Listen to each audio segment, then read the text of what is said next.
Are you falling in love with the person or the idea of them? Falling in love with the person versus falling in love with the idea of them. You know, very much like this coffee. I was craving for the idea of having a coffee, the aroma, fantasizing a perfect hot strong cuppa. But now that I taste it, I didn't really want to have it. And when that kind of a mindset starts creeping into our relationships, that's a perfect recipe for disaster. Hi, welcome back to my channel. If you're new here, I'm Shom and I'm here to help you master self-love and true confidence. And now let's make some magic together. But before that, I'm going to put this coffee down because I don't really want it. In today's video, I'm going to break down the difference between falling in love with the idea of love versus with the real person, and why it's so important to truly fall in love with the person and how this ties into your self-love journey. So go grab your tea, get cozy, and let's deep dive into this together. Starting with chapter number 1, what is falling in love with the idea of someone? Now, growing up, most of us idolized our big screen heroes. And for me, the likes of, Richard Gere in Pretty Woman or Shah Rukh Khan in DDLJ and all those fancy characters in the Mills and Boons novels that I grew up reading. And our innocent little minds conjured up this image of our perfect partner. And each time we fell for a guy, we instantly started shoving them in our own little molds, trying to fit them in. But it doesn't work like that. There is no mold. It doesn't exist except in our own heads. Let's say that you meet someone and everything just feels so perfect. You start picturing the future right away. You start imagining the dates, vacations, what their family will be like, what your home together will look like, what your children will be named, and so on and on and on. The connection feels instant, but the truth is, it's all based on a fantasy. Mostly, it's in your own head and it's not the reality. Now, this is where things can get tricky. When you fall for the idea of someone, you're focusing on what they could be rather than who they actually are. You're missing the real deal here. You're falling in love with the fantasy, the fairy tale, the storybook version of them. Now, who doesn't want the perfect love story? But when we start fantasizing about them in this way, we begin ignoring the present moment completely, ignoring who they really are. We look past the red flags and things that may not even align with us just to keep that fantasy alive. But girl, this is where we need to pause and get real. Brings us to chapter number 2, the danger of idealizing someone. When you focus more on the fantasy than the reality, you start doing this thing where you project your desires onto them. They may not even be who you think they are. But because you're so wrapped up in the story you've created in your head, you overlook their real qualities. You might think, if only they were like this, or if they just did that, it would be perfect. You are literally blind in love and refuse to see what's right in front of you. Often with crossed fingers that somehow and magically it'll all work out in the end. And sorry to bust your bubble, you can't change anyone. You can't turn someone into your idea of perfection. We've all been there, trying to change someone or trying to mold them into a fantasy version of who we want them to be. But at the end of the day, that doesn't lead to real love. It'll only lead to more frustration, disappointment, and eventually resentment. Now, I'm not saying you should settle for anything less than the love you deserve, but I want you to remember this. When we fall in love with the idea of someone, we often compromise our own self-worth and what we deserve. You start ignoring your own values, your needs, and your deal breakers just to keep that perfect image intact. And I don't want that for you, girl. You are too worthy of the real thing, not just a fantasy. Brings us to chapter number 3 of how to fall in love with the person. Now that we have broken down the dangers of falling for the idea of someone, let's talk about what it means to fall in love with the actual person. This is where real love and real connection happens. Falling in love with the person means you see them for who they truly are.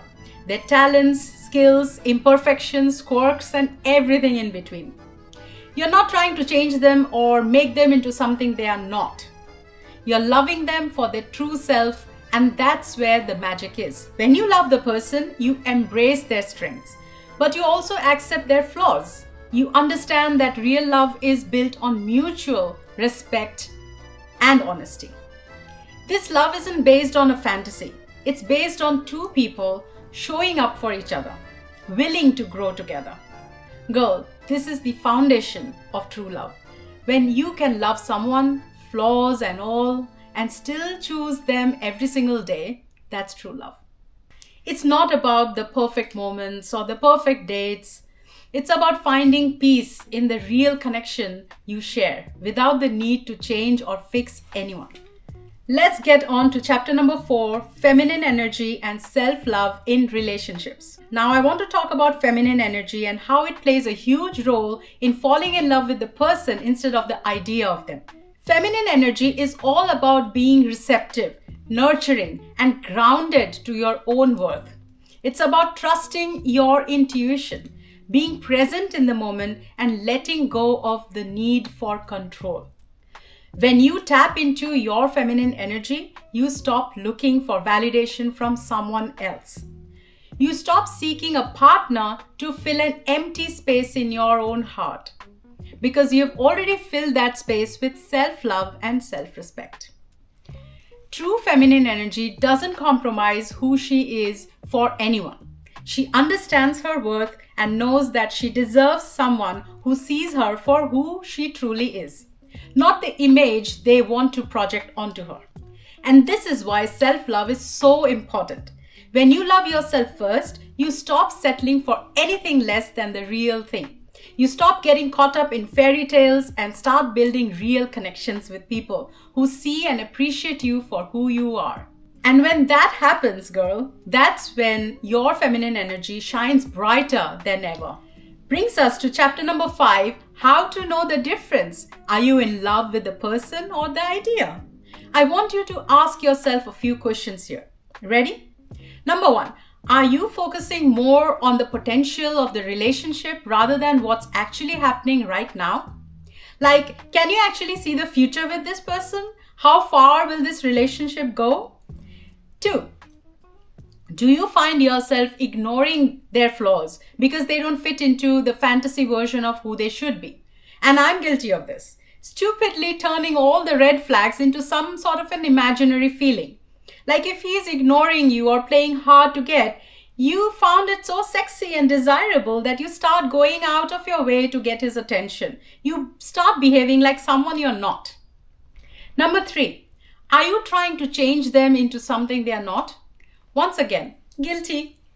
Just because they didn't fit my criteria and I lacked belief that I can get any better, I would try and improve the guy. And it's sad that in our culture, it's often perceived in order to straighten a man out, just get him married. The wife will sort him out. Sadly, some women in our culture still believe they have the power to sort their partners out.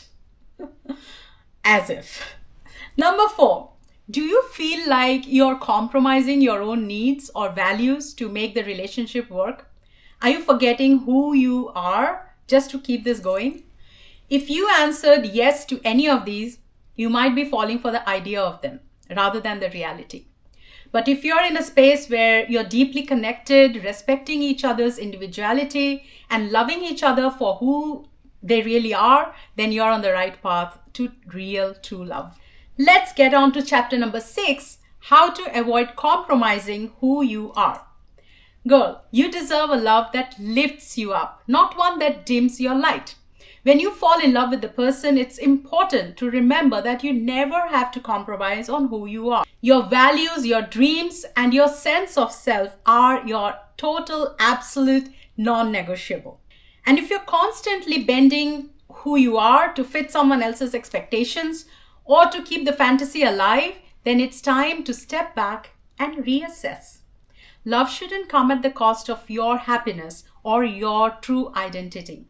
So how can you avoid compromising yourself?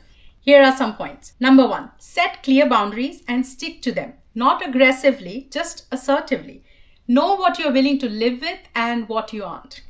Number 2, communicate openly about your needs and desires in the relationship. This is the most basic foundation to make your relationship stronger. And they don't teach this stuff enough in schools, do they? So sadly, most of us don't even realize how poor we are in our communication skills. But the good news is that we can teach ourselves. And I personally follow Jefferson Fisher, and you should check him out too. Number 3, remember that love starts with you. You cannot pour from an empty cup. So always make sure you're filling yourself up first. You can only give what you have. And the only way you can have is when you give it to yourself, not by waiting for someone to give it to you, and definitely not by taking it from others. When you lead with self-love and respect for yourself, you attract that kind of love that matches your energy. And that, my dear, is where you'll find real, lasting happiness. Alright girl, that's a wrap. I hope today's video helped you reflect on your own relationships and how you approach love. I want you to remember this. You are worthy of the real thing. You deserve love that celebrates your individuality and doesn't ask you to compromise who you are. So keep your heels high and your standards higher and never settle for anything less than the love that reflects your worth. Don't forget to check out my other videos on self-worth, jealousy, manifestation. They are all linked in the description below. And do like, share, and subscribe for more self-love content. Until next time, keep shining, keep leveling up, and keep being your unapologetically you. I love you girls. Bye.